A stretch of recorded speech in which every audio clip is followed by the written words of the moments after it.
New ইয়র্কে সংবর্ধনা সমাবেশে ফরিদা ইয়াসমিন এমপিকে অভিনন্দন ও শুভেচ্ছা জানিয়ে সুধীর সমাবেশের আয়োজন করা হয়েছে। এ সময় ফরিদা ইয়াসমিন এমপি প্রবাসীদের প্রতি গভীর কৃতজ্ঞতা জানান। বিস্তারিত থাকছে ডেস্ক রিপোর্টে। জাতীয় প্রেস ক্লাবের সভাপতি এবং বাংলাদেশ জাতীয় সংসদের সদস্য ফরিদা ইয়াসমিনকে নিউ ইয়র্কে অভিনন্দন ও শুভেচ্ছা জানাতে 1 এপ্রিল সন্ধ্যায় যুক্তরাষ্ট্র বঙ্গবন্ধু ফাউন্ডেশনের উদ্যোগে এক সুধীর সমাবেশের আয়োজন করা হয়। ফুলেল শুভেচ্ছায় সিক্ত ফরিদা ইয়াসমিন এমপি এ সময় প্রবাসীদের প্রতি গভীর কৃতজ্ঞতা জানিয়ে বলেন, আমি যখনই নিউ ইয়র্কে আসি তখনই আপনাদের আতিথেয়তায় আপ্লুত হই। এই অনুষ্ঠানে উপস্থিত বঙ্গবন্ধু ফাউন্ডেশনের নেতৃবৃন্দ, কমিউনিটি নেতৃবৃন্দ, আওয়ামী লীগ নেতৃবৃন্দ এবং বিভিন্ন সংগঠনের নেতৃবৃন্দ, উপস্থিত সুধী সবাইকে আমার সালাম, শুভেচ্ছা, শুভ সন্ধ্যা, রমজানুল মোবারক। এবার নতুন পরিচয় এসেও একইভাবে আপনাদের আন্তরিক আতিথেয়তায় আমি অভিভূত এবং গভীর কৃতজ্ঞতা জানাচ্ছি শত ব্যস্ততার মাঝেও এ আয়োজনে অংশগ্রহণের জন্য। ফরিদা ইয়াসমিন বলেন, বঙ্গবন্ধু ফাউন্ডেশন সেক্টর কমান্ডার্স ফোরামের আরও অনেক অনুষ্ঠানে আমি এসেছি। প্রেস ক্লাবের সাধারণ সম্পাদক থাকাকালে সভাপতি হওয়ার পর যখনই নিউ ইয়র্কে এসেছি আপনাদের সাথে মিলিত হয়েছি, সমাবেশে কথা বলেছি। আমি যতবার আসি আমি খুশি, আনন্দিত হয়েছি যে এতগুলো মানুষ আপনারা এসেছেন আমার সঙ্গে দেখা করতে, কিংবা আপনাদের সঙ্গে আমার দেখা হবে, কথা হবে। গতকাল আমি এসেছি, আমি জানতাম না যে এতগুলো মানুষের সঙ্গে আমার আজকে দেখা হবে। এসেছি ইটালি থেকে, রোম থেকে এখানে এসেছি, সেখানেও দেখলাম এবং এর আগে আমি লন্ডনেও দেখেছি অনেক গ্রুপিং হয়, এত গ্রুপিং, মানে নিজেদের মধ্যে দলাদলি। আমার মনে হয় এইগুলো যদি না থাকে আপনারা কিন্তু নিজেদের সমস্যাগুলো নিজেরাই সমাধান করতে পারবেন, আর অত ঝামেলা হওয়ার কথা না। আশা করি আপনারা সবাই সেই দিকটা মেনে আর কি চেষ্টা করবেন। আমি যেহেতু ইফতারের সময় হয়ে যাচ্ছে, আমি বেশি কিছু বলতে চাই না। যে এই সমস্যাটা আপনারা অনেকেই বলেছেন যে এয়ারপোর্টে অনেক রকমের হেনস্থা হয়, আমি আমার জায়গা থেকে আমি যতটুকু পারি আমি সেই আগেও কথাগুলো বলেছি বিভিন্ন সময়ে বিভিন্ন প্ল্যাটফর্মে, আমি এখনো বলবো। এখন আমার আরো সুযোগ হয়েছে কথা বলার, আমি পার্লামেন্টে দাঁড়িয়ে কথা বলতে পারি, বলেছিও বিভিন্ন বিষয়ে। তো আমি নিশ্চয়ই আপনাদের এই সমস্যাগুলো যদি তিনি বলেন, আমরা যেখানেই থাকি না কেন আমাদের শেকড় কিন্তু মুক্তিযুদ্ধ, আমাদের আদর্শ বঙ্গবন্ধু, আমাদের আদর্শ মুক্তিযুদ্ধের চেতনা, যে চেতনায় আমাদের বীর মুক্তিযোদ্ধারা অস্ত্র হাতে নিয়েছিলেন। শুধু তাই নয়, ৭১-এর ৭ই মার্চের জাদুকরী বক্তব্যে সারা বাংলার সাধারণ মানুষেরাও মুক্তিযুদ্ধে উদ্বুদ্ধ হয়েছিলেন, আর এটি হচ্ছে আমাদের মূল শেকড়। আর আপনারা যারা এই প্রবাসে আছেন তাদের প্রত্যেকের হৃদয়ে কিন্তু একখণ্ড বাংলাদেশ বাস করছে। শুধু তা নয়, সাধারণ মানুষও সেই মুক্তিযুদ্ধের চেতনায় উজ্জীবিত হয়ে নিরস্ত্র বাঙালিরা কিন্তু অস্ত্র হাতে নিয়েছিল। এটি আমাদের কিন্তু মূল শেকড়। এখন আপনারা যারা এই প্রবাসে আছেন তাদের প্রত্যেকের হৃদয়ে কিন্তু একখণ্ড বাংলাদেশ বাস করে। সে তাগিদেই অনেক কিছু ত্যাগ করে আপনারা মুক্তিযুদ্ধের চেতনা লালন ও ধারণ করছেন, এই চেতনাকে এগিয়ে নিতে নিরলসভাবে কাজ করছেন। এটি আসলেই অনেক বড় ব্যাপার। দেশকে ভালো না বাসলে এটা সম্ভব হতো না। ফরিদা ইয়াসমিন বলেন, বঙ্গবন্ধুর স্বপ্নের সোনার বাংলা রচনার পথে মুক্তিযুদ্ধের চেতনা ধারণ করে বঙ্গবন্ধু কন্যা শেখ হাসিনা যেভাবে দেশকে এগিয়ে নিয়ে যাচ্ছেন তার মূলে রয়েছে বঙ্গবন্ধু কন্যা সবার কথা ভাবেন, সকল সেক্টরের প্রতি তার নিবিড় পর্যবেক্ষণ রয়েছে। যারা সত্যিকার অর্থে দেশের জন্য নিবেদিত তাদেরকে তিনি কাজে লাগাচ্ছেন চলমান উন্নয়ন অভিযাত্রা ত্বরান্বিত করতে।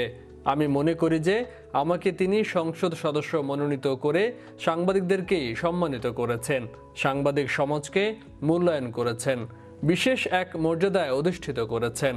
এজন্য দেশ ও প্রবাসের সকল গণমাধ্যম কর্মীর পক্ষ থেকে বঙ্গবন্ধু কন্যা মাননীয় প্রধানমন্ত্রীর প্রতি গভীর কৃতজ্ঞতা জানান তিনি। অনুষ্ঠানে বিশেষ সম্মানিত অতিথি কনসাল জেনারেল মোহাম্মদ নাজমুল হুদা বলেন, গণমাধ্যম কর্মীগণকে আমার সহকর্মী হিসেবে স্টেক হোল্ডার হিসেবে পাশে রাখতে চাই। আমরা যারা মানুষের সেবার দায়িত্বে আছি তাদের সাথে গণমাধ্যমের একটি সুন্দর সম্পর্ক থাকা খুবই জরুরি, কারণ আমরা যে কাজগুলো করছি তা গণমানুষের কাছে পৌঁছানো অথবা আমরা যদি কোনো ভুল করে থাকি সেগুলোর শুধরানোর অভিপ্রায়ে পয়েন্ট আউট করাও একটি গুরুত্বপূর্ণ দায়িত্ব। সে দৃষ্টিকোণ থেকেই আমরা কাজ করছি। নাজমুল হুদা সংসদ সদস্য ফরিদা ইয়াসমিনকে নিউ ইয়র্ক কনসুলেট পরিভ্রমণের অনুরোধ জানান। আজকের এই মঞ্চে উপস্থিত আমাদের এই অনুষ্ঠানের প্রধান অতিথি বাংলাদেশ থেকে আগত জাতীয় প্রেস ক্লাবের শ্রদ্ধেয় সভাপতি এবং মাননীয় সংসদ সদস্য ফরিদা ইয়াসমিন এমপি মহোদয়, আজকের এই অনুষ্ঠানে উপস্থিত বীর মুক্তিযোদ্ধা সহ আমাদের মিডিয়ার বন্ধুগণ, আপনাদের সবাইকে আমার আন্তরিক সালাম। দিকে নিউ ইয়র্কে আন্তরিক স্বাগতম জানাচ্ছি আমার কনসুল জেনারেলের পক্ষ থেকে। এটা আমার জন্য একটি দারুণ সুযোগ তার সাথে দেখা করার এবং পরিচিত হওয়ার। সম্মানিত সুধী, আপনারা জানেন, লালু ভাই আমার হয়তো খেয়াল আছে যে আমি এখানে দায়িত্ব নেওয়ার পরে কিছুদিন পরে আমার সাংবাদিক সহকর্মী যারা এখানে আছেন তাদেরকে একটু দেখেছিলাম একটু মত বিনিময় করার জন্য। সেখানে আমি বলেছিলাম যে আমার 3টা পি আমি সবসময়, আমার তো অন্য অনেক কাজই আছে, তার মধ্যে 3টা পি হচ্ছে আমার খুব প্রায়োরিটি। এর একটা হচ্ছে প্রোটোকল, যারা আমাদের ভিআইপিরা আসবেন তাদেরকে আমার প্রোটোকল দিতে হবে।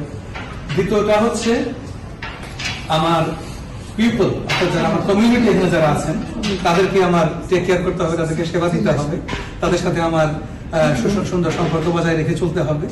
আর থেকে নিউ ইয়র্কে আন্তরিক স্বাগতম জানাচ্ছি আমার কনসুল জেনারেলের পক্ষ থেকে। এটা আমার জন্য একটি দারুণ সুযোগ তার সাথে দেখা করার এবং পরিচিত হওয়ার। সম্মানিত সুধী, আপনারা জানেন, লালু ভাই আমার হয়তো খেয়াল আছে যে আমি এখানে দায়িত্ব নেওয়ার পরে কিছুদিন পরে আমার সাংবাদিক সহকর্মী যারা এখানে আছেন তাদেরকে একটু দেখেছিলাম একটু মত বিনিময় করার জন্য। সেখানে আমি বলেছিলাম যে আমার 3টা পি আমি সবসময়, আমার তো অন্য অনেক কাজই আছে, তার মধ্যে 3টা পি হচ্ছে আমার খুব প্রায়োরিটি। এর একটা হচ্ছে প্রোটোকল, যারা আমাদের ভিআইপিরা আসবেন তাদেরকে আমার প্রোটোকল দিতে হবে। দ্বিতীয়টা হচ্ছে আমার পিপল, অর্থাৎ যারা আমার কমিউনিটি এখানে যারা আছেন তাদেরকে আমার টেক কেয়ার করতে হবে, তাদেরকে সেবা দিতে হবে, তাদের সাথে আমার সুন্দর সম্পর্ক বজায় রেখে চলতে হবে।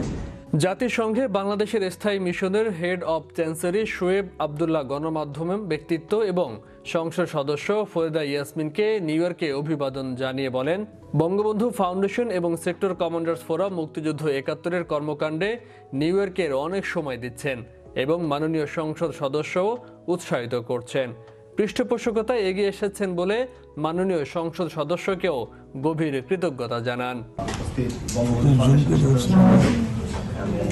মুক্তিযোদ্ধাবৃন্দ, উপস্থিত রাজনৈতিক নেতৃবৃন্দ, মিডিয়া কর্মীবৃন্দ এবং সাংবাদিকবৃন্দ এবং শুধু উপস্থিতিরা, আসসালামু আলাইকুম এবং শুভ অপরাহ্ন। আমি আসলে আজকে এই অনুষ্ঠানে আসতে পেরে আনন্দিত, কারণ আজকে আমাদের মাঝে এক বরেণ্য অতিথি উপস্থিত হয়েছেন যাকে আমরা সংবর্ধনা দিচ্ছি।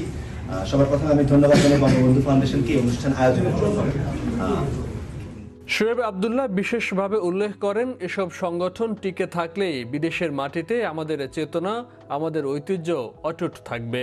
বঙ্গবন্ধুর আদর্শে নিবেদিত কমিউনিটি ব্যক্তিত্ব ইঞ্জিনিয়ার মোহাম্মদ ফজলুল হক ফরিদা ইয়াসমিনকে প্রবাসীদের পক্ষ থেকে অভিনন্দন জানিয়ে বলেন, আমরা আশা করছি আপনার বিচক্ষণতাপূর্ণ কর্মকাণ্ডে বাংলাদেশ তার অভীষ্ট লক্ষ্যে উপনীত হবে।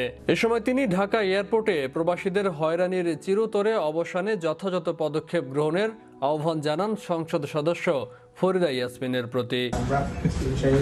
বিভিন্ন সব জায়গাতে আমরা বিভাজনের সৃষ্টি করি। সাংবাদিক ভাইয়ের একটু আগে বললো যে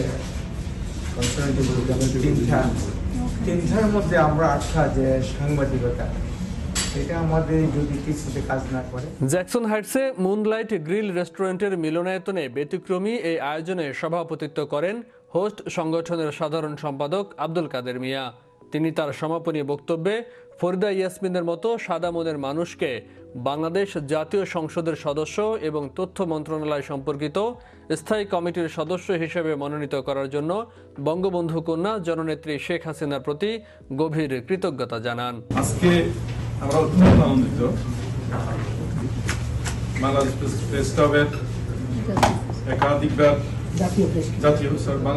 বাংলাদেশের জাতীয় প্রেস ক্লাবের সম্মানিত সভাপতি এবং ইতিমধ্যেই মাননীয় প্রধানমন্ত্রী আস্থাভাজন আমাদের শ্রদ্ধেয়া ফরিদা ইয়াসমিন আপাকে সংসদ সদস্য হিসেবে মনোনীত করেছেন।